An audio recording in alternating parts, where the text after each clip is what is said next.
Every human being, everybody in society, every country has got to make the world compassionate again. The key is all of us coming together as a whole, as one.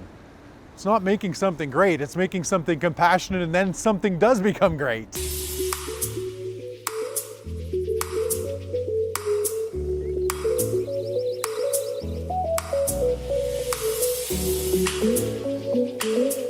Right now we're just getting to Sheer Bliss. I'm actually going to get my hair cut, and what's really cool is about this hair salon, a friend of mine, she actually goes out on the street and she cuts hair to the homeless, so she does major great acts of compassion, and then she's going to be going to women's shelters and cutting their hair, so she's a very compassionate person. It's a very compassionate hair salon. I get my hair done, she cuts it every now and then, my hair. So I'll get my hair cut, and then we're going to talk about some stuff we're going to do together to create a more compassionate world. And you went out onto the street, right? And you cut the homeless hair, right? Actually, People that are homeless, you cut their hair. Right? We actually went to a shelter and cut their hair, and that was my first experience doing that with the homeless for about the last 13 years. I did quite a while ago, but just haven't had the opportunity. So you went to a shelter and cut the homeless people. And there's two of us, and we cut 27 people's hair, and So cool. it was amazing. Yeah, and I just discovered that there's a huge need for just that and human connection, and we're going to be doing a women's shelter first week of November, which is going to be amazing. There's 39 women. And what I'm doing now is I'm collecting clothes for my clients and friends. Yeah. So we're gonna just try and make these ladies have a fresh start. I'm planning on doing a thing called transformations with some of the ladies, and I've already discussed it with them, and they've agreed that I'm going to take before and afters with them. Really? And yeah, That's pretty cool. so yeah, and just, you know, just to show everyone that, like, this is your sister, your mom, these are people, like, you know, people have this misconception that homeless are all a bunch of drug addicts and people with mental illness, and they're not. They're just, a lot of people are just regular people that are just down on their luck. It's like we're a bridge between everybody, so we can connect everybody together. I mean, that's the one big beneficial of our movement, of what we're doing, is that we've almost become the middle person and the bridge to connect everybody together, to bring everyone together, to create a bigger, more compassion, and to do more out there. I always just say this, I'm a firm believer is don't do what society says, and you don't have to be politically correct all the time. Just do what makes you happy, because everyone is going to try and direct you this way and direct you this way, and they're all going to have their own ideas. They're all going to think that their way is better, but they don't know how you feel inside. They don't know what makes you truly happy. There was at times where I got to the point where I was almost like, where do I start?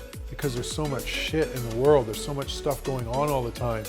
And there's so much like negativity. I truly almost felt defeated at times, because I was like, how can I make a difference?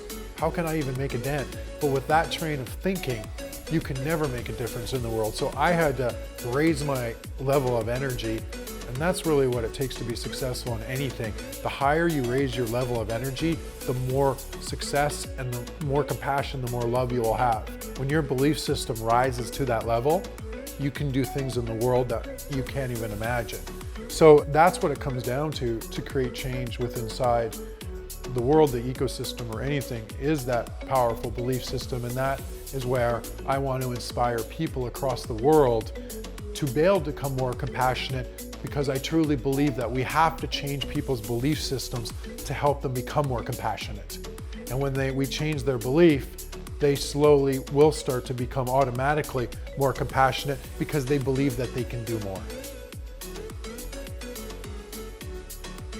I think we need to find compassionate kids. Like the kids that are reaching out to me, they're compassionate. Some are just going through sickness, but then we got Cody, who's 12 years old, and he's a little actor in LA.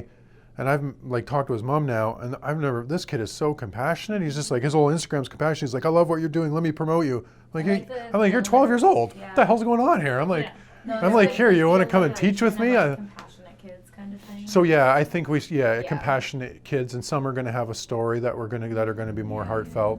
What are our next steps and what are our next tasks to execute this at this point? I think we just need something that we do, Like a platform. that's a platform just to Start get with. the ball rolling. Like, even if we just have a couple schools involved, that we can start now having like a media publication page. So I look at, each and every one of us right now here, we all maybe have different roles, but no role is less in this room right now. I mean, if one role doesn't happen, the whole kind of structure doesn't happen. That's part of the team. Every role is, makes a difference. And then in the end, what are we really doing this for? If we start in here and we're not selfish, we walk out there and we act differently. We inspire people, we give people a little bit of hope that's suffering. Somebody that's going through a bad time, we motivate them, we change their belief a little bit, but we give them a little bit more to help change their life. And that's really what we're here for. That's why we're doing this. I look at it as doing this, of you guys coming in and believing in this, of, how can I help provide for your goals and your dreams and your futures, and whatever you want to do. And that's my main goal with people. And when you have that strong belief, I truly believe that things just come in greater quantities. And I look at just even starting this movement, the opportunities that have started to come for me, and they're amazing. And that's because I've truly come from a place of not being selfish. Living in the moment and compassion literally go hand in hand. When you live in the moment, you can be more compassionate. When you're more compassionate, you're living in the moment. So just remember that. They're one. They're together. They're a whole. So if you want to up your compassion game, if you want to practice becoming more compassionate, also then practice living in the moment more.